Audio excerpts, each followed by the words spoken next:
Sup, everyone. Welcome to the next episode of the Flea Flicker. We got Joey D over there, and I'm Timmy B, and we will be recapping a very interesting week 7 of the NFL season. Before we get started, Joey D, how are you doing today, my friend? Tim, I'm doing well today. It was not our best weekend for our Ooh, teams, for my picks, for my fantasy football teams. I went 2-2, and my two wins were against people who did not set their lineup. So I don't feel great about myself right now, Tim. And we need a bounce back week this week to feel a little better. yeah, it was not a great week for our picks, our teams. I really lucked out in fantasy. I didn't have a flex because of some IR issues in one league. So I needed DK Metcalf to score more than 17 points for me to win in one league, but less than 18 points for me to win another league. And he scored 17.6. So that Could was not good. have gone any better. I know. It worried me with that touchdown, but we'll talk about that game later. And before we get started with the picks and everything like that, hit that thumbs up button to like this video and subscribe to the channel to make Joey D a one happy camper because he's an Eagles fan, folks. So he doesn't get a lot of happiness this time of year. So hit that thumbs up button to like the video, Not okay? these days, that's for sure. Not these days, but yes, let's all do that stuff. And Joe, we're recording a little bit later. Normally, we recap and we'll preview the Thursday night football game, and it'll be out for everybody to watch. Unfortunately, because of our schedules, we have to record on Thursday, but it's currently 5:05, so this is well before the game has started, and we'll tweet it out. I'll tweet it out as well before the game starts after this recording. But we got the Packers at the Cardinals tonight, Joe. Cardinals are a 6.5 point favorite. Over under is about 50.5, 51, give or take. Packers are without their top three wide receivers with the COVID list. No JJ Watt on that Cardinals D line. So Joey D, who's your pick? And how about let's do a score? It's Thursday night football. Why not? What's a pick and what's a score? Yeah, this is a tough one. I feel like it could really go either way. Where is it again? Is it It's Green in Bay or Arizona. Arizona? Arizona, yeah. I think I'm going to go with the Cardinals, Arizona here. I think it'll be a really good game and really could go either way. These are two of the best quarterbacks in the league. I feel like what should happen with all of these receivers injured for Green Bay, their defense is missing JJ Watt. And, if it's been susceptible anywhere, I think against the run is where they're susceptible. So it feels like it makes sense for this to be a game where the Packers pound the rock. Aaron Jones, AJ Dillon, they both get the ball a lot. But I just don't really know if that's how it's going to go. I feel Mhm. like this is going to be a game where like I could see Aaron Rodgers having a phenomenal game, making Randall Cobb, Amari Rodgers, whoever else is left, Robert Tunyon, all just, kind of look like stars and have a big game. But I just don't think that ultimately it'll be enough, while Kyler Murray has all these other weapons at his disposal. Mhm. Aaron Rodgers is going to be trying to make, chicken soup out of chicken shit. Right. So, you know, I just feel like there's going to be a couple more mistakes and turnovers from the Packers and Aaron Rodgers and just trying to do a little too much while, there's so many weapons for the Cardinals and not a great defense for Green Bay. So I'm going to go with the Cardinals 38 to 28. Wow, high scoring affair from Joey D and the Cardinals. So that's good for you over betters. I'm also with you. I'm going to go with the Cardinals as well. I'm going to go with the score of 33 to 17. The Cardinals have scored 30 plus points in all but one game against the 49ers. I still think Aaron Rodgers and Aaron Jones, AJ Dillon will be able to move the ball. And I think that's going to be the key with the Cardinals D line a little bit banged up. No JJ Watt for the rest of the season. On short week too. I mean, you don't have that extra couple of days of practice for some new defensive linemen to get Bennett, get that chemistry going. So I think the Cardinals win pretty easily, and I think a key, and we'll talk about this in the Packers recap from their game last week in Week 7. They were 15 for 15 giving up touchdowns in the red zone, and they easily could have been 16, 17, 18 for 16, 17, 18 as the football team had a couple of turnovers. So I think an offense like the Cardinals with Kyler Murray, DeAndre Hopkins, now Zach Ertz, we'll talk about all that stuff as well. I think it's just the matchup just makes it sense to pick the Cardinals. But on the flip side, Aaron Rodgers is still the quarterback on the Packers, so he's still going to be moving the ball. He's still going to be getting the ball to God knows who, but they're still going to be moving the ball. I just like the Cardinals to win this one 33 to 17.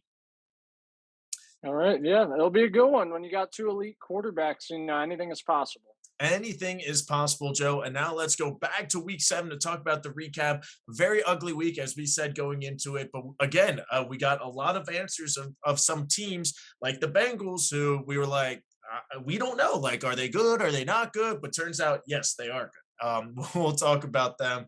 Um, we're going to start off the first game that we picked, Joe, for Sunday turned out to be pretty much the best game of the day with the Falcons and the Dolphins. The only game that was within one score came down to the final minute.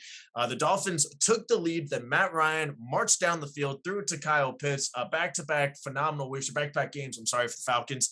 Falcons win 30-28. Joey D, you're starting off 0-2, buddy. I am 1-1 picking the Falcons. But look, we did not do well this week, Joe. But Falcons Dolphins. Tua came back in the second half, looked good, but then at the end of the day, Matt Ryan and a couple of those weapons, they were able to move the ball. And Joe, Dolphins are what, 1-6 now, 1-5, 1-6. One Sheesh. and six. One and Oof. six. 2 weeks in a row. I picked the Dolphins and they lose. So it ends up being a win for me with my Eagles in a year in which it looks like we should just be thinking about the future. And this Dolphins draft pick is looking great. So, I think the real story of this game was the Kyle Pitts breakout game. I mean, he had a good week last week, but really just went off this Yeah. week over 160 yards, some phenomenal catches. Lining up all over the place and really just being a mismatch nightmare. I mean, the Dolphins had no answers for him all game. And I mean, that was really the story of this game. I mean, even when the Dolphins take the lead at the very end, Matt Ryan is able to find Kyle Pitts to get them down in the field goal range and get the win. And, right now, I mean, the Dolphins just seem like a desperate team. They Brian Flores might be losing the locker room, which, is disappointing because I do think he's a really good coach and has done a lot to, turn that culture around in Miami and, hope that one down year isn't, enough to get the boot for him. Mhm. Because I'd like to see what he can continue to do there. But good win by the Falcons. Miami, man, huge disappointment of a season. I can't believe this, but I love it. Yeah, no, it is great if you're an Eagles fan. Not so great if you are a Dolphins fan, especially.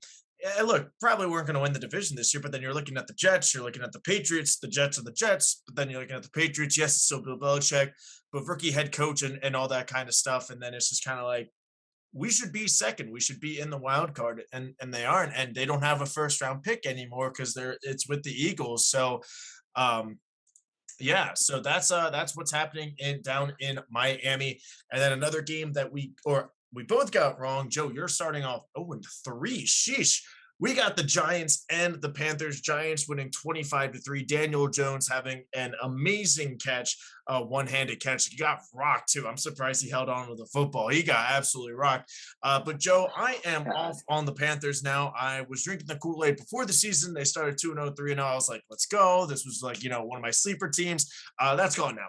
They're bad. So yeah, but Yeah, you lose to the Giants, Joe. I mean, like, come on. yeah, I think this Christian McCaffrey injury Mhm. can't be, overstated enough. When he was in playing well, that threat is always there, and that makes Sam Darnold's job easier when he's not there. And team has to put or the team has to Sam Darnold has to put the team on his Right. back. Sorry, had a little bit of a brain fart there. Um, it's not pretty when Sam Darnold has to do it all himself. I mean, we're seeing him seeing ghosts left and right. Turnovers, bad plays, Mhm. taking sacks.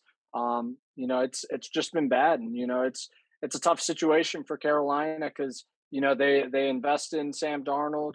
They don't. From what I understand, they still do not want to make a move on Deshaun Watson because of everything going on there. So where do they go at the quarterback position from here? Because this is a team that's young and talented, and they just need a quarterback. But it's tough when you build your team around a running back. Both of these teams, the Giants and the Panthers, their best players running back, and that just doesn't lead to long term success. So you might be able to get some wins here and there, but man, losing to the Giants, that's rough. I don't think anyone would have picked the Giants in this game. Not even losing to the Giants, just not even showing up. And we said Yeah, it he after got week. benched. Yeah, we even said it after week 1. Our overreaction was the Panthers cannot win without Christian McCaffrey. And we were like, oh, well, the defense, Sam Darnold. Well, that's true. They cannot win if Christian McCaffrey is not on that field. But again, the Panthers are banged up a little bit. So we'll see with the Panthers. Giants are still bad, but hey, even bad teams get a win here and there. So shout out to James Taylor and all of our Giants fans for There you go. congratulations on the win. Now we're moving on to the other New York team, Joe. Let's just say that the Patriots were pretty successful running the football on Sunday as the Patriots would defeat the Jets 54-13. Zach Wilson injured, out for about 2 to 4 weeks, got a couple of hits, needless to say. But I think the big story was the Patriots run game. I think Damian Harris had a couple of touchdowns, Ramondre Stevenson had a touchdown or two. So the running game for the Patriots opened up, and that's exactly what their plan was with Mac Jones is run the ball, run the ball, run the ball, open it up with play action, throw it to the tight ends, Hunter Henry, Jonnu Smith. They had the famous wide receiver touchdown up there in New England, touchdown pass, but just a dominating performance. And that's what we expected. I mean, Bill Belichick, rookie quarterback, rookie head coach, the Jets, they're going to win this game. And they did. That's right. And this was one of the better performances we've seen out of Mac Jones. Mhm. Just another, steady performance and, finally starting to see it show up on the stats a little bit more. But, I really stand by, him being the most successful rookie QB so far out of this Mhm. class. I mean, and on a team that isn't necessarily, surrounding him with a ton of talent. I mean, yes, it's the Patriots. Yes, it's Bill Belichick. And you have a strong defense, but Jacoby Myers, Nelson Mhm. Aguilar, they've got these tight ends and the run game. So when it's working, it can work. But he's not necessarily surrounded by a lot of talent and a lot of playmakers. So I've been very impressed with Mac Jones. And on the flip side, the Jets are the Jets. But my God, why are you so desperate that you're trading for Joe Flacco? Sorry, Tim, he's Hey, not going to be the starter in Philly. No QB controversy with Joe Flacco there. Maybe with Gardner Minshew now, we'll see. But, I guess clearly Joe Flacco is so valuable that, the Jets needed him back for a sixth round draft pick. well, hey, Joe. Good thing we didn't place a bet on Joe Flacco starting a game for the Eagles, but he seems to be starting for the Jets, and they do I have a told you I'd take that bet. well, hey, I was still a little hesitant on taking that, but it looks like Joe Flacco might be starting for the Jets, and they do play the Bengals I this think week. they said Mike White is going to start this week. Well, that's just a mistake. But anyways, they do play the Bengals this week. So if Joe Flacco gets in, he has beaten the Bengals a couple of times. So Yes. we'll talk about them. And now we're moving on, Joe, to the Packers defeating the football team 24-10. And we just predicted the Packers Cardinals game, but the football team had a lot of opportunities to score a touchdown. They even did score a touchdown, Taylor Heinecke. And again, like it's very up in the air. I don't think he gave himself up. I think he was diving in the end zone, and then they got stopped on fourth down. But yeah, that's what I was saying. The Packers defense was 15 for 15, giving up TDs once the opposing team gets in the red zone, and the football team got in the red zone a couple of times. They didn't get fourth downs. They didn't do this. They didn't do that. So I mean, Packers defense still struggling in the red zone, but at the end of the day, they do enough. Aaron Rodgers throwing the ball a little bit around. Football team could not cover Devontae Adams for what it's worth. But this was a game that the football team could have won, and they just didn't, or at least make it a closer game for sure. But at the end of the day, like we said, Aaron Rodgers versus Taylor Heineke, who you taking? We both took Aaron Rodgers, and we won. Exactly. And I mean, we said going into this game, the only way that Washington would be able Mhm. to really keep up is if they're just feeding their best playmaker, Terry McLaurin. And to their credit, they did get him involved a good bit this game. It just wasn't enough. That really Mhm. was a heartbreaking call for Heineke at the end on that QB run.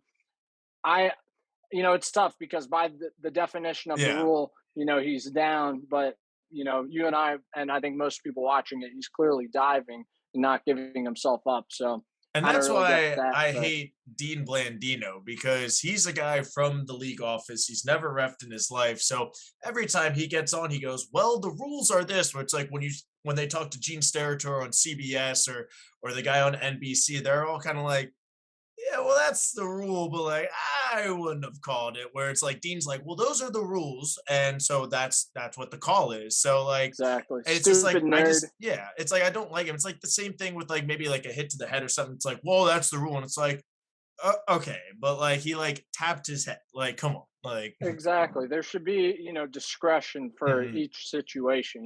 It's not always black and white and by the book.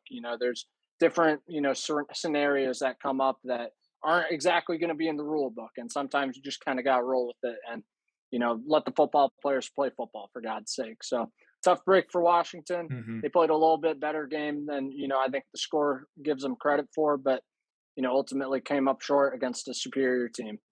Yo, yeah, absolutely, absolutely. And Packers got a tough one with the Cardinals tonight. We already made that prediction, so we'll see if we're true. If not, we look like idiots. So we will see. And now we're moving on to probably the shocker of the day, Joe. Tennessee Titans defeating the Kansas City Chiefs 27-3. Patrick Mahomes had a couple of turnovers, a couple of bad interceptions, a fumble as well. Titans defense came to party, and boy, did they, scoring 27 points. They went up 14-0. Derrick Henry had a touchdown pass, and Yeah. this was just outright domination. What's up with the Chiefs, Joe? Man, this it's a lot of factors. I mean, this offensive line isn't playing great. Mhm. They can't really get the run game going.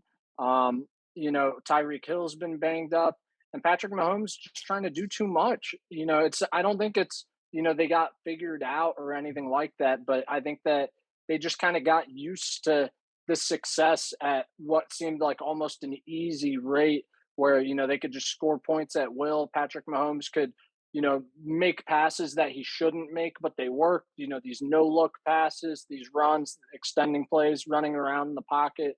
He's doing a lot that, you're coached not to do because these kind of mistakes can happen. But, Patrick Mahomes is enough of an athlete and, smart quarterback to have been able to avoid those in the past. And now it's just not happening. I mean, he also kind of got lucky a lot, just great. Everything kind of went their way the past couple of years. Now everything is not going their way. So it's really unfortunate for them. But they've got to figure out a way to recover from this because I mean they're 3-4 and on the outside of the playoffs looking in right now. But props to Tennessee coming out with a game plan. We've dogged on that defense and Mike Vrabel a lot this year. But when you hold Patrick Mahomes and the Chiefs to 3 points, that's a phenomenal performance, and they should absolutely feel great about that. And just a phenomenal game plan against a team that's really struggling. And, even though they're struggling, I think Joe Judge said it today, you can't, take them for granted. You can't let your foot off the grass. I mean, they haven't been figured out. It's Right. they're just going through a very tough spot right now and need to figure out how to get out of this rut. Yeah, no, absolutely. They're still very talented. They still have Mahomes and Tyreek and Kelsey and all that stuff. Edwards-Helaire should hopefully be back in the next couple of weeks off of the short-term IR as well. So yeah, I mean that's it. And you said it, Joe. Like with all of the no look passes and this and that, like a lot of people are like, "Ooh, yeah, Mahomes," but then like there's also a lot of people being like, "That shit isn't going to work every single time." Exactly. And but again, credit to the Titans defense. We were dogging on them, and everybody was. They are still probably not as good as we expect them to be, but this was huge. Beating the Bills and the Chiefs at home back to back, especially beating the Chiefs on short rest. Credit to Mike Vrabel and the Titans offense did just enough. AJ Brown getting a little bit more involved now that he's back and healthy and getting into that. Derrick Henry obviously is still Derrick Henry, but yes, Titans win. Chiefs got a little bit of things to work out, but good news is they play the Giants at home on Monday Night Football coming up. So should, keyword is should, we'll pick that game in the next day or two, Joe. But yeah, I feel like the Chiefs might win that one. They are a little bit angry. I would Um, hope so. yeah, I would hope so as well. And now we're moving on to, I guess, another shocker, but not really, as we have found out that the Bengals are a very good team and could be a legit threat to make a deep run in the AFC playoffs as they come into Baltimore and they destroy the Ravens by a score of 41-17. This is the last 1 o'clock game. Joey D, that puts you at 2-5. That puts me at 3-4. And we both said, hey, the Bengals could win this game, but we're just going to go. We just trust the Ravens a little bit more. And now we've realized that the Bengals are a good team. But Joey D, we got our ass kicked. I mean, we were down 13-10 at halftime. We get the ball, 3 plays. It's now 17-13 after an amazing touchdown catch by Hollywood Brown. And that was about. We could have just turned off the game there, and I basically did because then it was just the same old thing with the Ravens defense, Joe. And I don't know how professional football players just can't tackle. Obviously, Marlon Humphrey had the worst game of his career, not being able to cover Jamar Chase going over for 200 yards. We still can't cover a tight end for the life of me. And I even said it. I was Mhm. like, I picked up CJ Uzomah on like 5 leagues. So I was like, he's going to score a touchdown because we can't guard a tight end for the life of us. And turns out he scored two of them, both of the times he was wide open.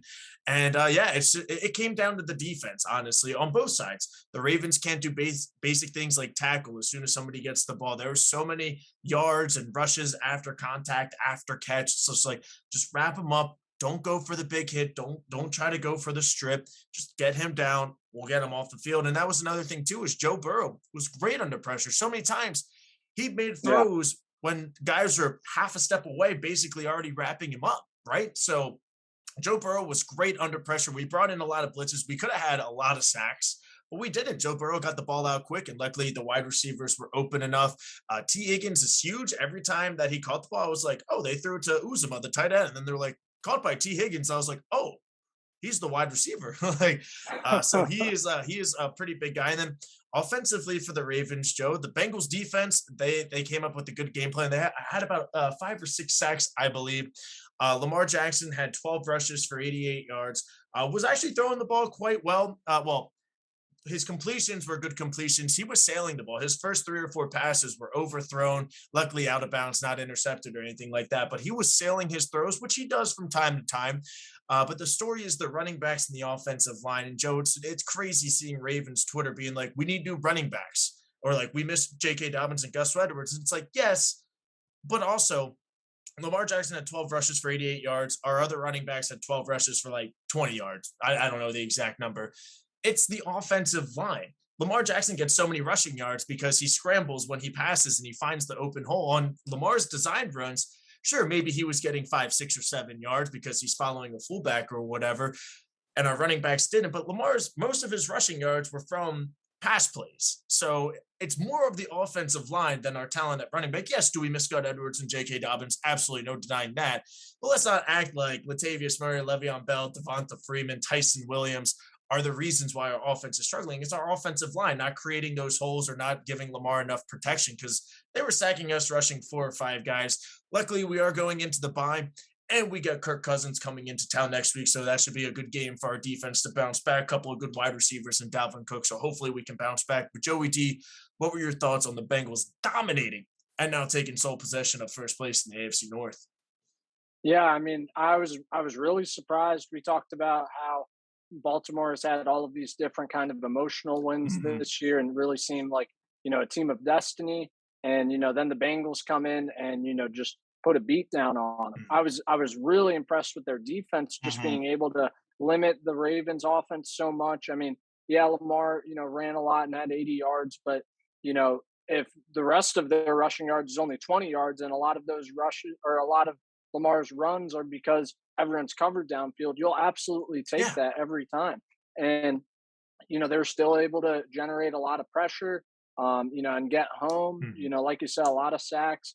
So, props to this Bengals defensive unit that, is definitely not getting the credit that they deserve for, the performances that they had this year. A really, really underrated unit. And we've talked about Jesse Bates a lot before, Mhm. Tim, but he just is such an unsung hero, always being in the right place, just making sure everyone else is lined up correctly and being able to deliver some big hits and some big plays when that defense needs them. So, just very, very impressed by this Bengals team. And, like you said, Joe Burrow, just getting the ball out on time Mhm. against the blitz, finding the open man, just it's a real testament to that to that entire team and chemistry, being able to understand the blitz is coming, here's my hot route, get it out on time and execute, just call the right play and then execute it. So it was a great team win by the Bengals. And yeah, they're here, man. Cincinnati is here to party. So the NFL is definitely on watch. Hey, I'd rather have Lamar and Joe Burrow than Lamar and Baker and the Cleveland Browns and all their fans. Let them suffer for Yeah. eternity, my friend. And yeah, and the Ravens, we have a bye week. We get Nick Boyle back. He started practicing last week, a huge blocking tight end that we definitely could use. And a little positivity on us back in 2019, week 4. Browns come into Baltimore, win 40-23, 40-24, whatever. Nick Chubb ran all over us, had like 200 yards, had 2 long touchdown runs to put it away in the second half. That's when we started our run. That put us at 2-2. We ended the year at 14-2, and we went on that dominant run of 12 straight wins. So hopefully this is an eye-opening loss, just like that one as well. When we come out of the bye explosive. We got the Vikings, Dolphins, and Bears. So hopefully that's a couple of wins before our schedule gets really tough with Browns, Steelers, and Bengals again, Packers, and the Rams. Oh God, Aaron Rodgers against our secondary. Hmm. um, but yeah, enough about the Ravens and the Bengals. Credit to the Bengals. Very excited to see Joe Burrow and Jamar Chase and the rest of that offense and that defense the rest of the year.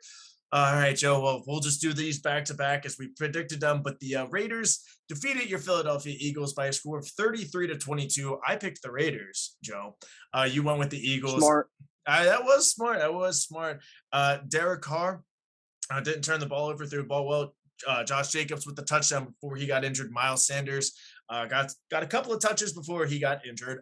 But hey, once again, Joe, and I don't know what it is with your team. I'm looking at the score saying, it's 33-10. No way, or 33-9.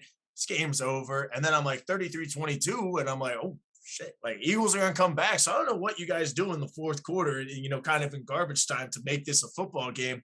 But at the end of the day, Joe, Raiders win 33-22. I'll let you speak on behalf of your Eagles. Yeah, it was a really unfortunate way that the game went in a Mhm. bunch of different levels. I mean, we started with the ball, and you could tell from the start the game plan was feed Miles Sanders. Nick Sirianni heard the fans calling, and Mhm. he answered. We came out under center, running a lot of power runs to Miles Sanders, and then working the play action. That Mhm. first drive was an excellent opening drive and a really great way to start off strong. Raiders get the ball, drive down the field. We force an interception, at the goal line. Things are going great. And then the wheels fall off. Miles Sanders gets injured on that drive, and we go 3-and-out, have to punt. Raiders drive down and score a touchdown. Eagles get the ball back, go 3-and-out. Raiders get the ball, score a touchdown. Eagles get the ball back again. Kenny Gainwell fumbles on the first play. Raiders score a touchdown. So, just from the start, after that, strong start, things just all kind of spiraled out of control. Like I said, that Miles Sanders injury really hurt us and Mhm. really kind of shifted the game plan. Now, when you have Kenny Gainwell and Boston Scott, you can't run the ball, effectively, especially, out of a power formation. So, it just kind of threw the game plan out the window. And, we were asking Jalen Hurts to do it all himself. And again, it just doesn't look like he's that kind of quarterback. Missed throws, missed reads, running, unnecessarily. Ball placement still very questionable. Devontae Smith did not have his best game. So the offense definitely struggled. But I really think that, this game, it falls on the defense, man. I mean, Mhm. Derek Carr, I think he was 31 of 34, Tim. Three Whew. incompletions. That ball was not hitting the ground. These safeties are so far back every play. We're just allowing this dink and dunk offense, and it does not work against top quarterbacks. They will take what we give them, and we give them so much space. Our linebackers can't cover anyone. Our safeties are too far back to do anything. And for some goddamn reason, we have Fletcher Cox out here running a spy on a running back for some reason. So, yeah, after the game, you've got Fletcher Cox, Rodney McLeod kind of ripping the defense. You've got the day after Nick Sirianni talking about how, the defense really let us down this game. We were down 24-7 real fast. And, it kind of threw our offensive game plan out the window. So Jonathan Gannon has to get his shit together because, I mean, you run such a vanilla passive defense. We were excited for Jonathan Gannon and this multiple defense, different looks, different disguises, using players to their strengths. When you've got Fletcher Cox running a spy, you're not playing the players' strengths at all. Where's this D line? They're not showing up. It's just been a shit show. So I'm very disappointed overall with this team. But Jonathan Gannon, I was expecting more from him, and it's very disappointing. Just so many different phases between Nick Sirianni looking not encouraging, same with Jonathan Gannon. The coaching staff that Sirianni brings in, And then Jalen Hurts as well. It's another game where I'd say his stock is down and, doesn't look like he's the guy. But again, who's available? I don't know what you do here, man. I don't know how you count on Howie Roseman to fix this situation. So, it's we got the Lions this week, Tim, and I don't know how I feel about it. I really don't. Hey, well, you know what? I still disagree with you. I think Jalen Hurts is that guy for the Eagles. I think it just makes sense and get him those weapons, get him that protection. But we'll see. I mean, we aren't the GM of the Eagles. We are not Howie Roseman. Joe, I know you would like to be GM of the Eagles, but I uh, could do a better job. yeah, well, I mean, a lot of people probably could, given the state of the Eagles right now. But yeah, you guys go up against the Lions on the road, so that could be tough. I know as a Ravens fan, it could be tough up there in Detroit. But speaking of those Lions, Joe, they went on the road to the Los Angeles Rams. They went up 7-0. They got an onside kick, surprise onside kick. They faked a punt. They faked another punt. They went up 10-0. And then the Rams settled down and they won 28-19. So the Lions did cover. And Joe, that's exactly what I want this Lions team to do. Really, any team. Once you're 0-7, 1-6, you got nothing to lose. You should be doing onside kicks. You should be doing fake punts. You should be, maybe doing, Phillies or whatever, And because they had the Rams pretty much on their heels for a good portion of the game. And then once they settled down, Matt Stafford throwing it to Cooper Kupp, amazing connection that year. Rams win 28-19. Jalen Ramsey had an interception around his birthday, intercepting Jared Goff and all that stuff. Aaron Donald had a sack as well. So Joey D, man, this was a very entertaining game to watch because of the Lions, and it was a close game, but also just seeing that Stafford and Cup connection. Joey D, what were your thoughts of this Rams-Lions game? Yeah, Dan Campbell and Jared Goff, they really wanted this game. I Mhm. mean, they threw everything they had at the Rams, and it was a lot better game than I think a lot of people expected it to be. You know, it's just Jared Goff, man. He's just not it. There's pressure. He gets rattled, kind of like Sam Darnold, but he just doesn't have it. I mean, I get that there's not a ton of talent around Mhm. him, but he's just not a guy that can elevate the people around him. And at the very end, they're driving, they're in the red zone. He throws that critical interception at Jalen Ramsey. I mean, it's just kind of emblematic of his career. I mean, you know, you, when you put the ball in Jared Goff's hands and ask him to win you games week in and week out, these are the results that you get. So Right. it's unfortunate, but props to the Lions for fighting. They're playing hard. They're 0-7, but I think that in Detroit they're optimistic about the future and what they're building there. You know, Conversely with the Eagles, we're very concerned and a lot more negative vibe in Philly. So it's interesting, comparing these two fan bases. While one's 0-7, one's 2-5, and they're going up against each other head to head. And the Eagles, it's looking down, Lions looking up. Not happy about it, Tim. I'm not happy about where life is heading me or taking me right now. Yeah, and going off of that too, with their pick of Penei Sewell, he did pretty well against Aaron Donald, and they even got into a couple of post play little scuffles and some jabs, and that's exactly what I want if I'm drafting the best left tackle in the draft in the last couple of years, maybe in the next even couple of years as well. I want him to not be afraid of Aaron Donald. I want him to have that competition and kind of be up in his face in the post play. So I really like that from Penei Sewell. So I think that's a great draft pick by the Lions for sure. I mean, a lot of NFL GMs were saying if anybody's going to be a surefire Hall of Famer, it's him. Obviously, a lot of left Yeah. tackles like that are, but that tremendous talent. So we'll see with the Lions. They got the Eagles coming up.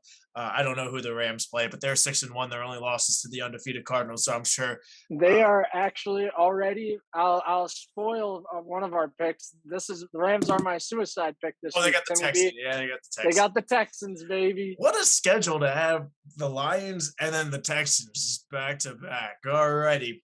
Well, I'll just pen you and I'll write that in the Sharpie for our picks. And speaking of those Texans, Joe, another game that was expected to be a blowout, and it was. The Cardinals defeated the Texans 31-5. Texans were winning 5-0, Joe. And then the Cardinals scored 31 points. It was actually scoregami.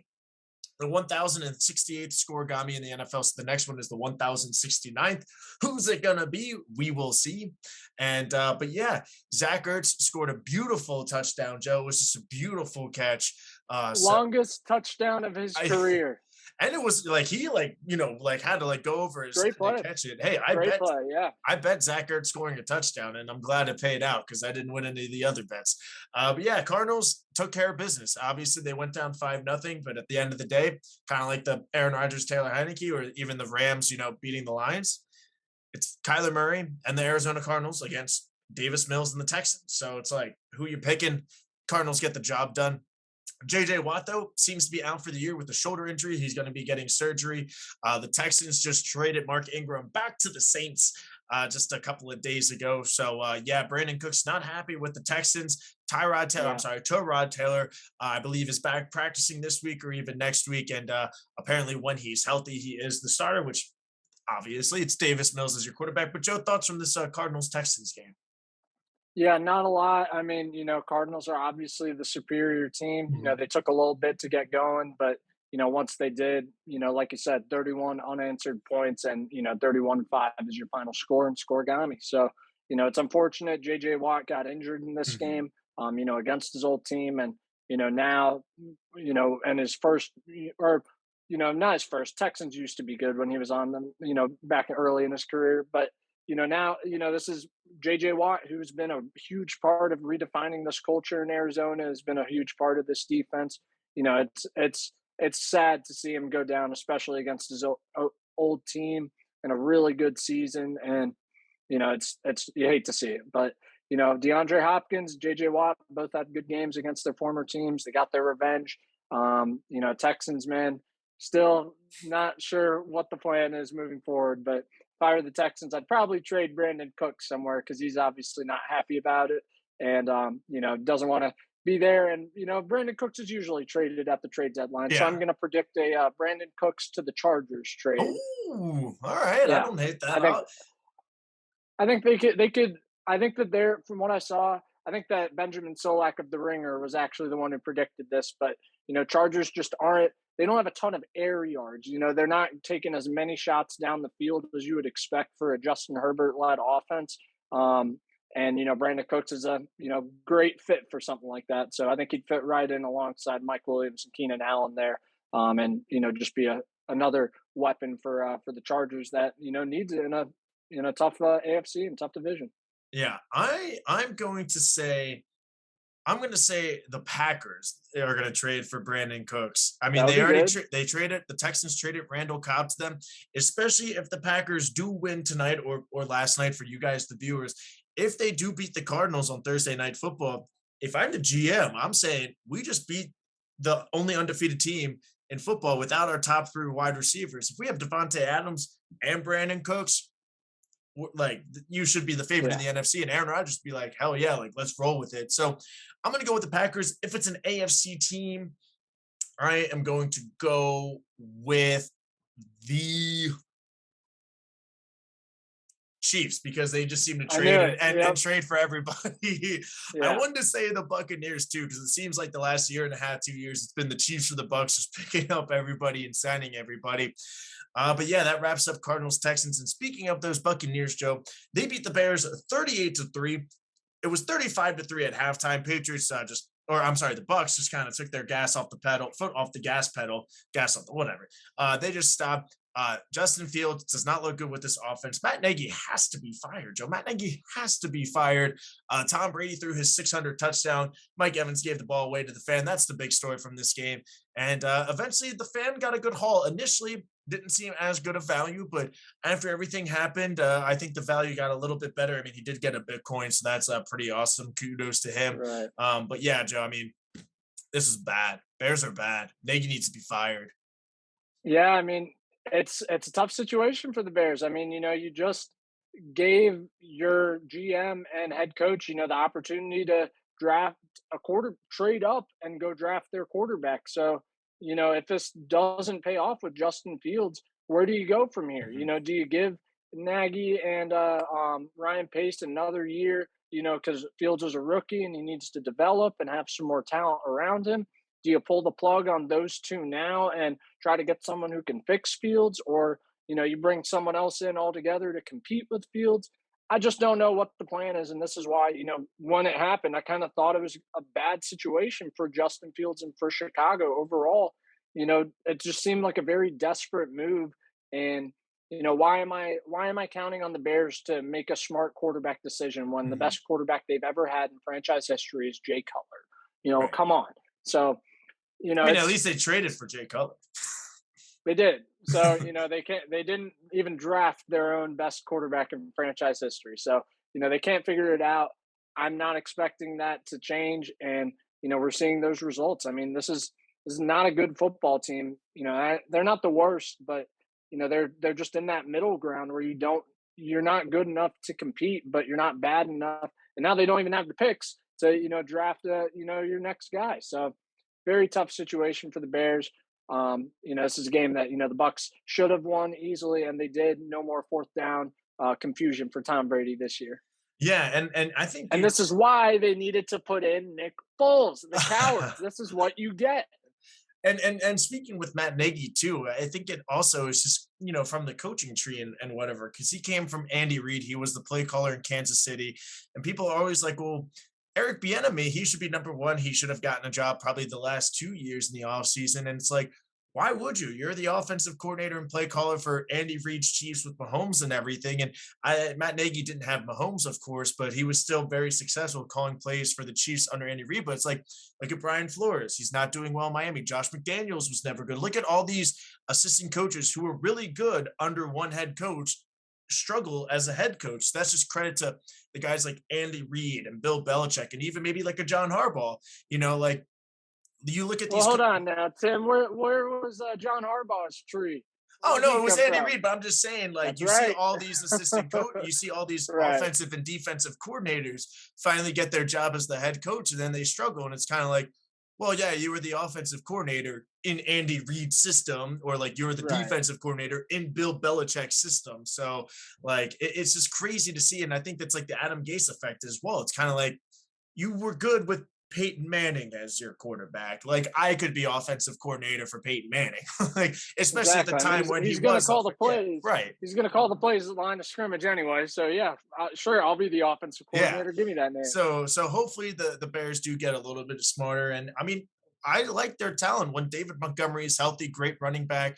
Justin Fields had the talent in college, so we'll see if that can translate. I mean, I like Darnell Mooney, Allen Robbins. Well, he'll be gone, but he's talented. Cole Kmet is a That's what I'm decent saying. tight end. Allen Robinson's leaving, and they don't have an O line. So Right? ultimately, like, what do you have? You've got Yeah. a running back, but no O line. You've got a okay receiver, and you've got a quarterback. You don't really know what Hmm. he is. How is this even a situation to fairly evaluate Justin Fields? So it just seems like a very bad situation for them to be in a lose lose type situation. And good news is they played the Lions on Thanksgiving, so yay. Can't wait to watch that one. I can't wait to watch that. Oh, but that wraps up the afternoon games on Sunday now, Joe. We're going to Sunday Night Football.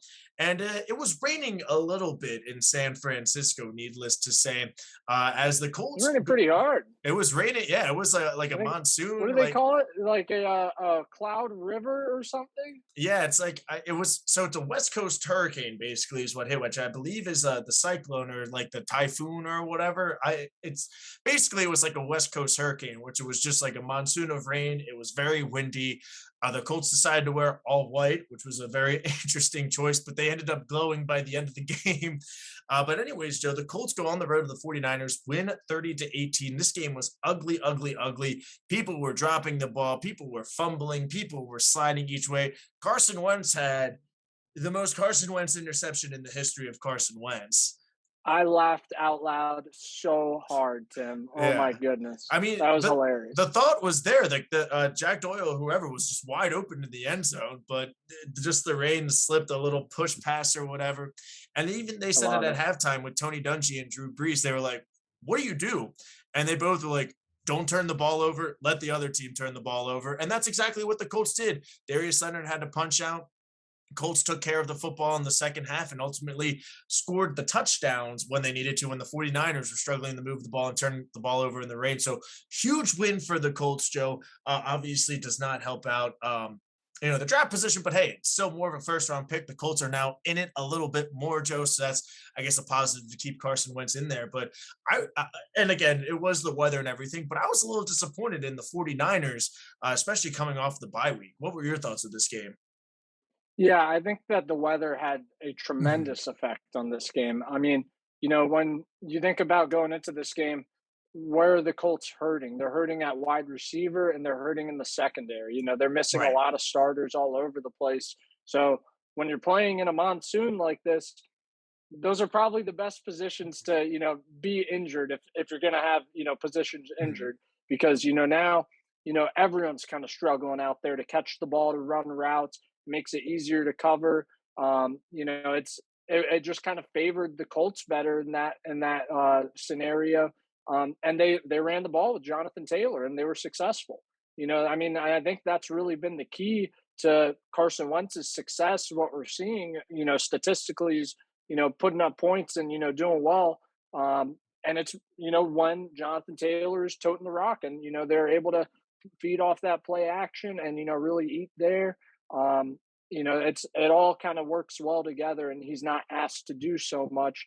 But when he gets down by a lot, Jonathan Taylor's not running the ball, and then that's when he's asked to do a lot. That's when those struggles show up. So if the Colts can kind of keep this formula Mhm. going, that's where it leads to success for them. I just don't know how sustainable that is to just say every single week Jonathan Taylor is going to have a great game and Carson Wentz is going to be able to kind of ride those coattails when he's asked to do more, when it's not raining and his receivers are struggling to get open. you know their secondary is allowing big plays, and again, Carson Wentz is asked to put the team on his back and lead them to victory. I think that's when the struggles are really amplified. So it'll be interesting to see how it plays out. Good win by the Colts in the rain and in a hostile environment. And they got away with the win. So, like you said, though, disappointing for the 49ers coming off the bye. They're not able to do a little bit more. Elijah Mitchell was eating in the first half. I can't believe that they just stopped. It just stopped. I don't really know what happened, but Right. next thing I know, I don't know if he wasn't getting the ball. I don't think I watched the second half of this game, but I don't know if he just wasn't getting the ball in the second half, or Colts were just doing a lot better job of shutting it down. But just you just gotta keep going with what's working. I mean, you saw what was working for the Colts, and Mhm. it ultimately led to the win. Yeah, and again, it's a game that the 49ers kind of needed to win. You have the Cardinals and the Rams ahead of you. You're also in a division with the Seahawks as well. Once Russell Wilson gets back, they're going to be a little bit better. So this is absolutely a game that the 49ers needed to win, but they didn't. And so the Colts move on with the victory. Now Monday Night Football. We got the Saints and the Seahawks. We had Jameis Winston versus Geno Smith, and it went as expected with Jameis Winston and Geno Smith. As the Saints win 13-10, I went with the Seahawks. If they had pulled off the victory, I would have been +3, but you had the Saints. So I was +1 on the week, Joey D. That puts you at 6-7. That might be the first losing week in Flea Flicker history.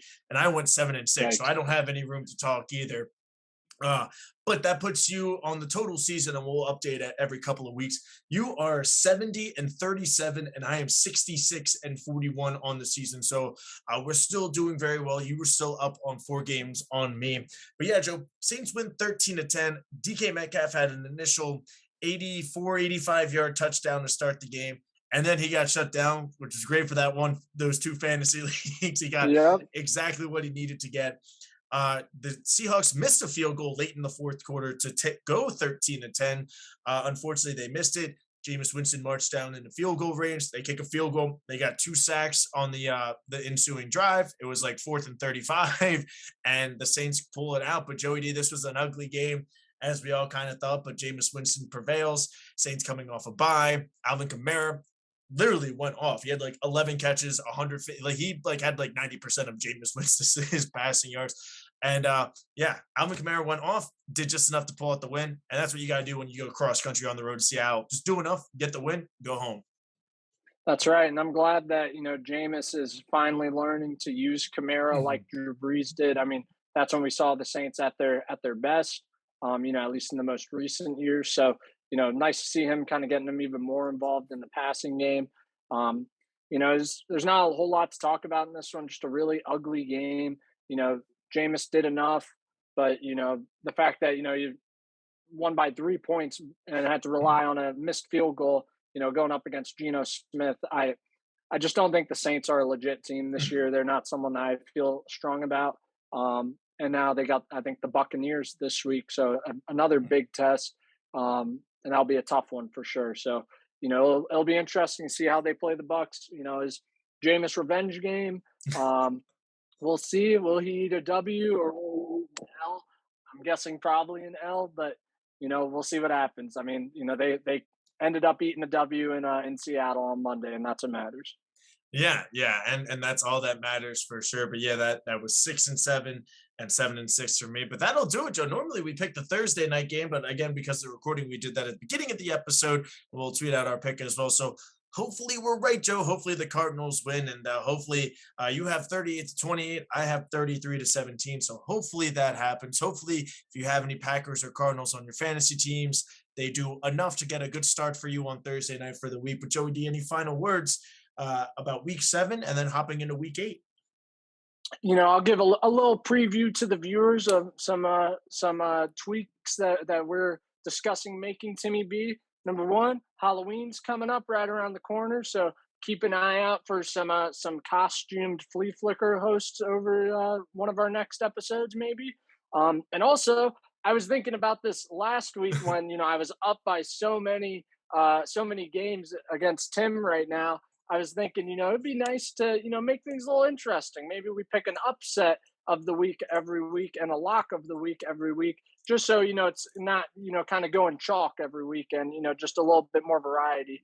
So, now I kind of, regret that after having my first losing week ever. But, it'll still make things interesting. I think it'll keep us a little, hopefully we'll get some of these upsets right, instead of, just picking the, whoever we expect to win every single week. And, inevitably there is an upset that we miss. So, it'll be interesting to see which one of us starts to get those right and wrong. Yeah, absolutely. It's definitely going to be a lot of fun. And for you guys, you'll see us in the Halloween costumes tomorrow. For Joey D, it'll be a couple of days from now since we're recording on Thursday. But yeah, be on the lookout for that. We're going to be doing upsets and locks of the week. For now, maybe we get another idea. Who knows? But I already know who my upset of the week is going to be. Probably, maybe. Who knows? I don't know. Joey D already has his lock of the week with the Rams. I haven't even looked at the schedule. That's right. Spoiler. We'll be picking those games on Saturday. So again, for you guys tomorrow, for us a couple of days from now, it's Joey D over there, folks. I'm Timmy B. You guys enjoy your day. We'll see you soon. Peace.